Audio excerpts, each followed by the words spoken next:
Hello and welcome back again. Now in this lesson we're going to actually continue working on our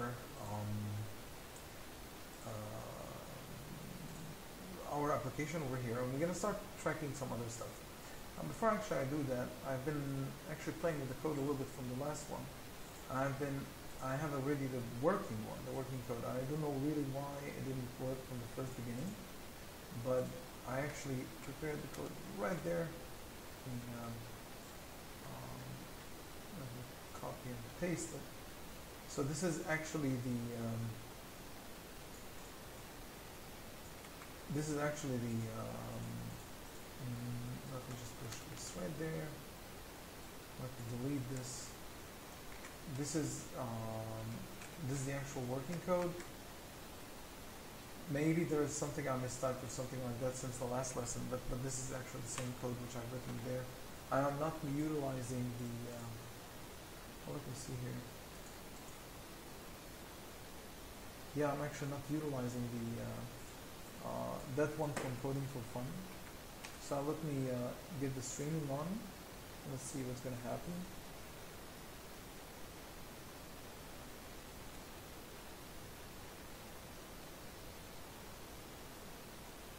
Alright, so it's actually working. And I get the special effects and everything. Alright, let me hit the stop button. And let me close that. So I'm gonna go ahead and start working on depth tracking, skeletal tracking, and so on and so forth. Now there are many ways of actual ways of doing this. You can actually handle each event on its own, but we have one more event that we can handle everything in one huge function. For example, I've erased this one, or you know what? Let me just hit Control KC just to comment it just in case. Now here I've enabled the color stream. I'm gonna also enable the case sensor depth stream dot range equals to depth range dot near. So I'm actually in near, and I would like as well to let me see here. I would like actually to as well enable the seated mode, because I'm actually, while I'm working with you guys right now, I'm actually sitting on the chair. So I would like to enable the seated mode as well. So first of all, I would like to enable first, before I actually enable the range, I will just go ahead and just simply say case sensor dot depth stream dot enable. All right. And right now I've enabled the depth stream. Right now I can monitor the depth. And right now I can have actually case sensor dot all frames ready plus equals tab. So right now I will monitor every kind of frame I get, and I will extract every one of them. And what I'll have here as well is case sensor dot skeleton stream. So I will get a skeleton out of defined for me out of Kinect. And right now I'm gonna simply say case sensor dot skeleton stream dot tracking mode equals to skeleton tracking mode seated. Default means like I'm standing right now. I'm playing like I'm playing in Xbox. I'm standing and playing. Yeah, and pretty much it. That's it for now. Now, for all frames ready, what I could do here is just simply say using var frame equals to e dot, and then as you can see here I get all of them: the color image frame, the depth image frame, and the skeleton frame as well. So if I would like to use this, right now this is not used. You see it's written Visual Studio 2013 references is 0, so this is not going to be called anyway. This has a reference 1, which means it's going to be called from that line of code. This guy doesn't have any references, so this guy is not going to be called. And I'm going to erase it for you just to be, just to prove the concept. And as I already said, if frame doesn't equal to null, right here I'm just going to, do this. Technically speaking. something like that. Let me just nest it a little bit so it will look nicer. Cannot assign it to the group explicitly. Yeah, right now we are good. Okay, so if I do this and if I come over here and I just simply Control KC this, so comment this, Control F5, stream.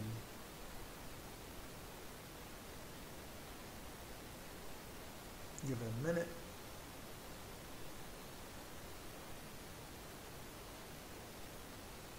Couple of minutes. Well, let me see here. Maybe. Oh no, it is actually working.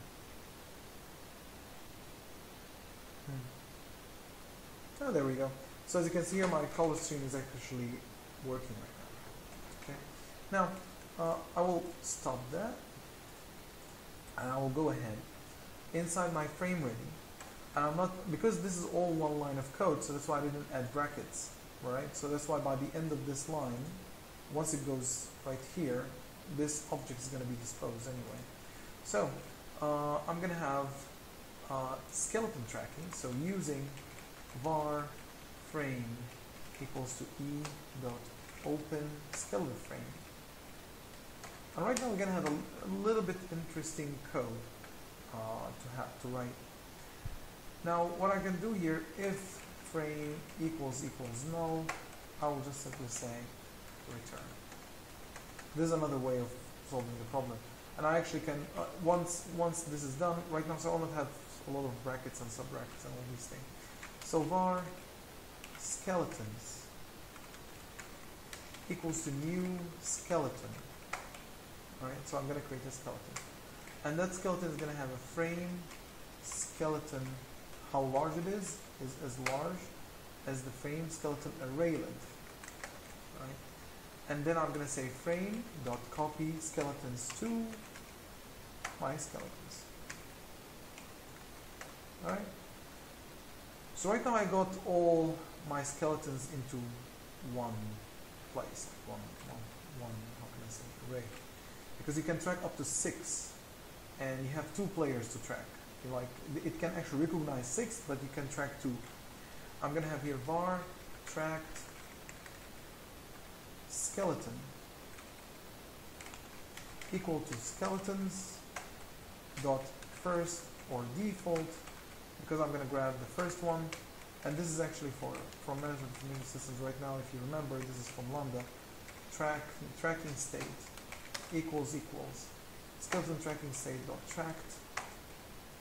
Alright, so just find me in the array the first guy you actually could track. Okay, if tracked skeleton equals to null, that means that nobody is there. I cannot see anyone to track, so I'm going to just simply return. If it is not null, then the code will actually continue. So I'm going to have var position equals to, right now I would like to track my right hand. I would like to raise my right hand, I would like to track it. So I'm going to have here saying tracked skeleton dot joins, and then I will open the array, and I can here have the join type. Now of course, unfortunately, the IntelliSense goes outside of the recording area, but I will just put here join type dot.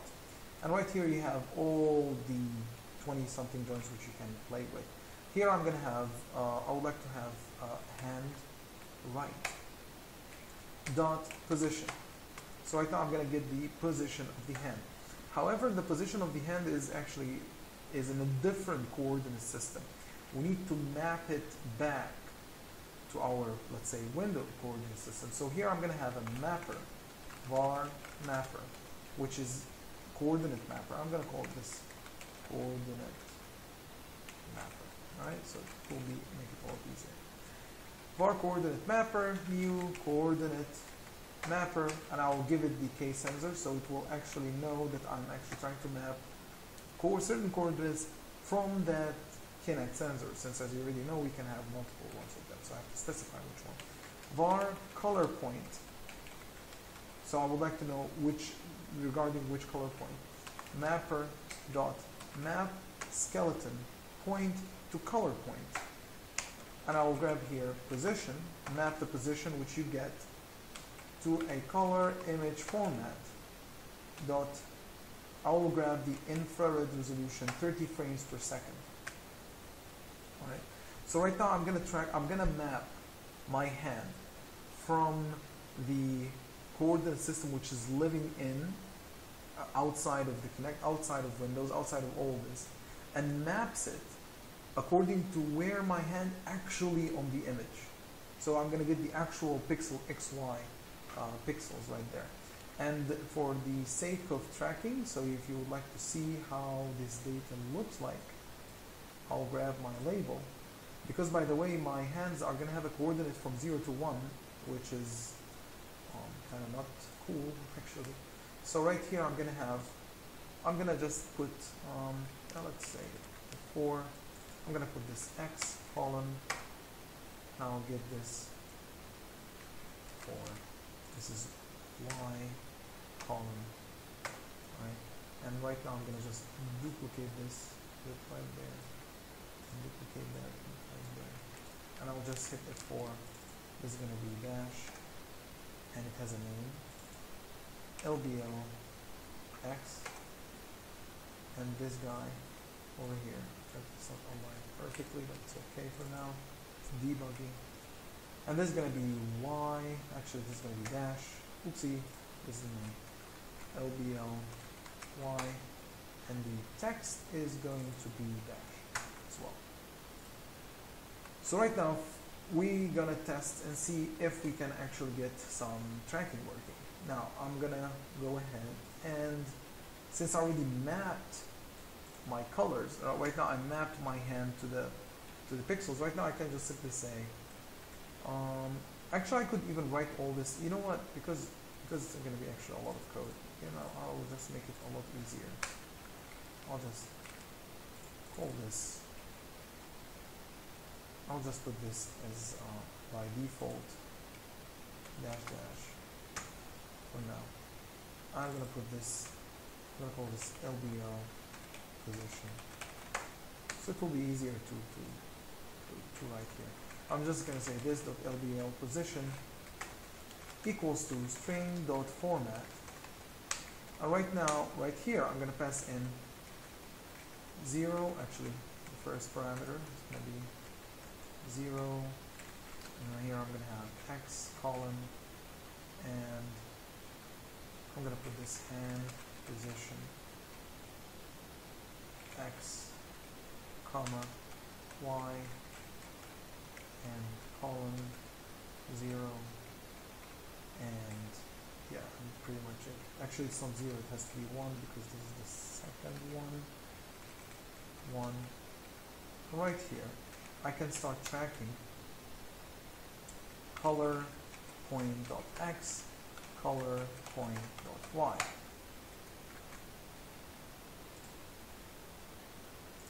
And this has to be dot text, and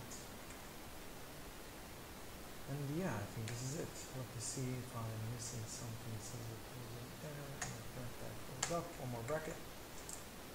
Alright, let's give this one a try. Let's see. Control F5, stream. Let's see what we are going to get.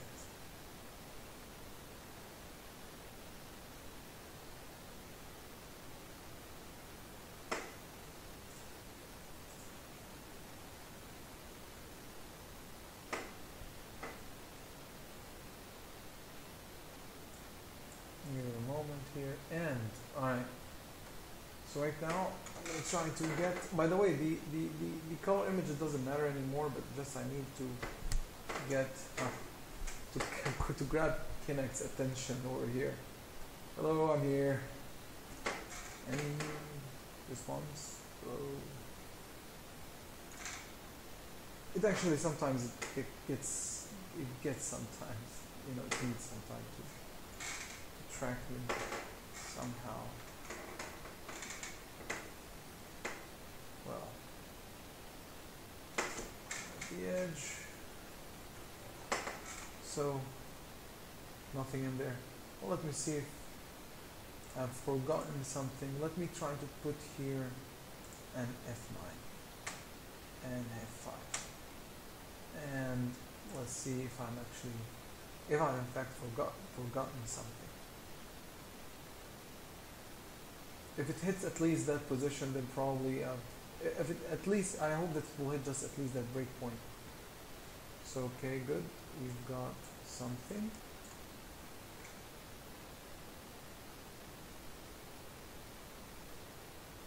We've got the connection ID, and alright, so let's see.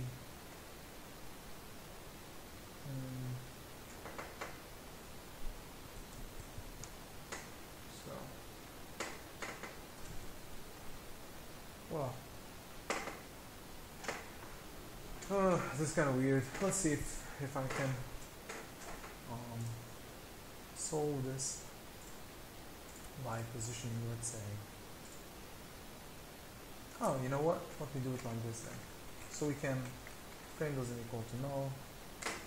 Now we'll just simply move all these guys right there. And if tracked skeleton doesn't equal to null, who cares? I'm gonna have couple nested ones. I just need to know which part of the code I'm in. Did I at least get in? If I got in, then very good.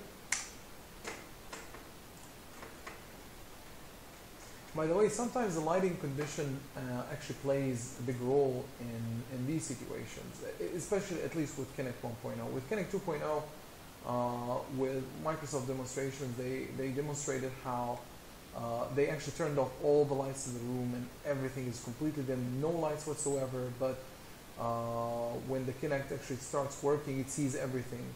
So yeah, good. We are actually inside, so at least grab this data. Now let's see if I can be right here. Actually, F9, F5, and stream. Sorry.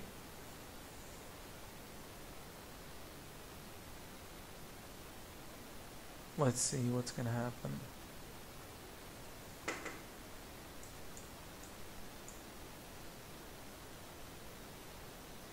Alrighty.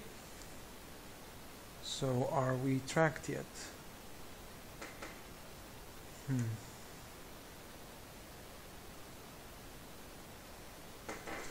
Near mode, far. I'm actually seated and everything, but I actually don't get any kind of tracking at all. Alright, let me stop that. Let me close that. Uncheck that. Maybe because I have a dimmed light, let me try to turn on the lights in my room. Just a second.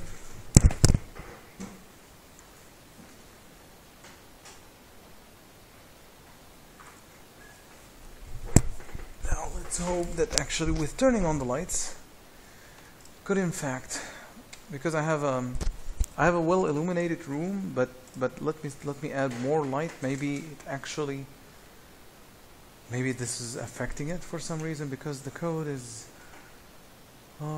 actually quite straightforward as far as I can see.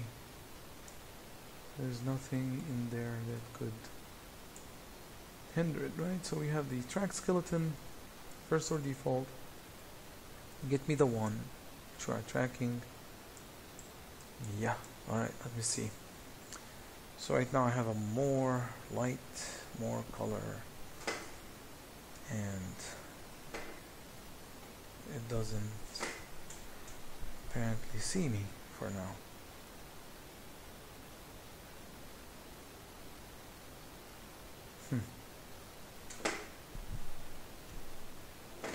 Alright, let me see.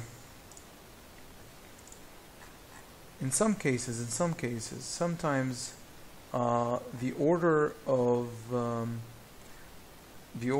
calling sometimes actually affects. I've actually tested it several times. It's sometimes the order of what I've enabled and what I have not. Sometimes really affects how the things are working. So let me see. Enable tracking near. How about this? I'll disable this for now, since anyway I'm actually quite far from the computer. I enable the color stream, I enable the stream. Oh, okay, let me hit Control F5 and let me enable the stream.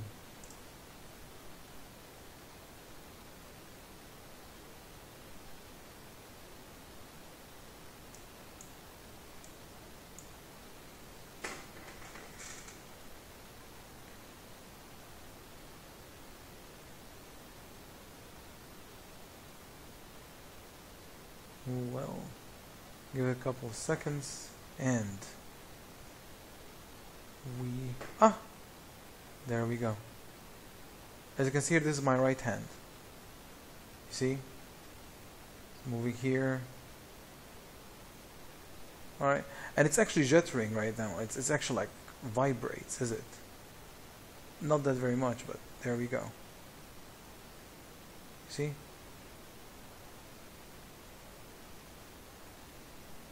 So I'm actually tracking my right hand now. Let me move a little bit to the side here. So 346x, so if I move to the side, it's actually incrementing because I'm moving towards that point. And if I actually go here, it decrements because I'm moving to other point, right? Now, of course, the same thing goes for y, goes for, you know, like positive y or negative y, whatever. I'm moving up, I'm decreasing, and I'm moving down. I'm actually increasing. So yeah, actually, it actually works. Now, of course, you can actually pass this through a low-pass filter or some sort like that. Well, we can actually start. Let me do a small experiment here. Where's my? I don't need this anymore because I'm handling it already upstairs. And you know what you could do is, in fact, start controlling. You can, in fact, start controlling the mouse pointer. You could, in fact, go ahead and just simply say this dot cursor, I think, equals to new cursor. And right now here we're gonna have cursor dot current dot handle. So right now I actually grab the pointer to the cursor and I just simply say this dot cursor dot position. Actually, cursor dot position equals to new point, and I can actually pass to it these color points. So color point dot x and color point dot y. And semicolon. Alright, well, let's see if I can actually control the cursor like that. And stream.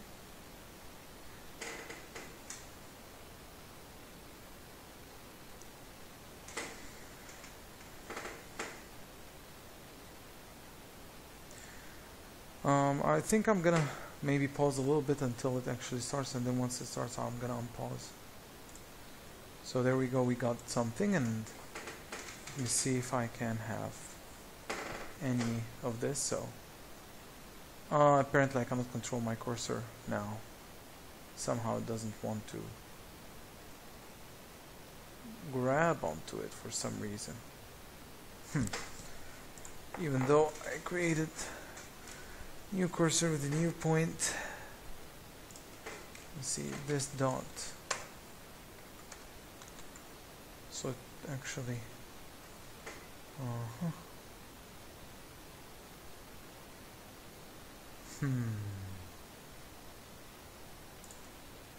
So I was actually right without this part, so I'm actually qualifying it with a new position, new point.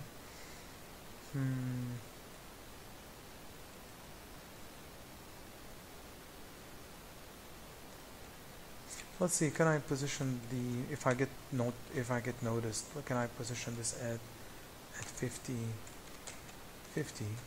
This will actually shoot it out of the screen, completely out of the screen actually, of the recording screen. Basically it will actually shoot my mouse somewhere in the corner of my monitor, but I would like to see what's gonna happen. Maybe it actually will not shoot it out completely, but it will shoot it out at least at the status part right there, please, but we'll see.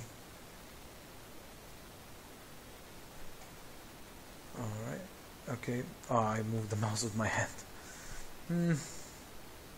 But anyway, it should actually keep setting it there.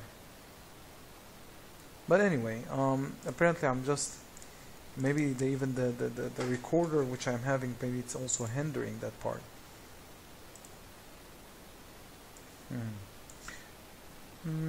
But anyway, if it doesn't move this to a new point, let's see if I can. Oh well, somehow it doesn't move to a new point actually for some reason. Maybe my recorder actually hindering it for some reason. Maybe. Because actually I've already actually played with this stuff with the same code. Current handle. Let's see if I actually take out the handle and use the whole thing without the handling part. If it works without the handle, then great. But this is gonna be kind of weird.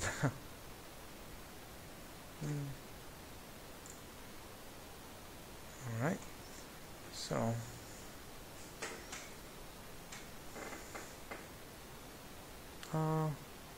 actually my mouse snapped right now to the 50-50 and I cannot move it outside of the 50-50, and the problem is, there we go, stop.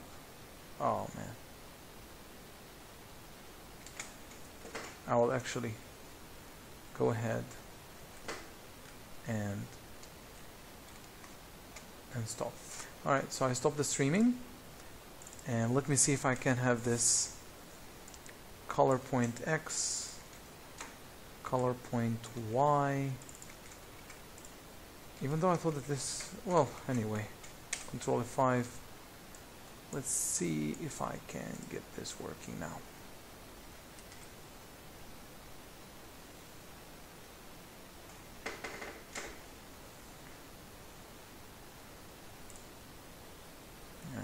I have it on the table, maybe. Ah, there we go. Here's my mouse.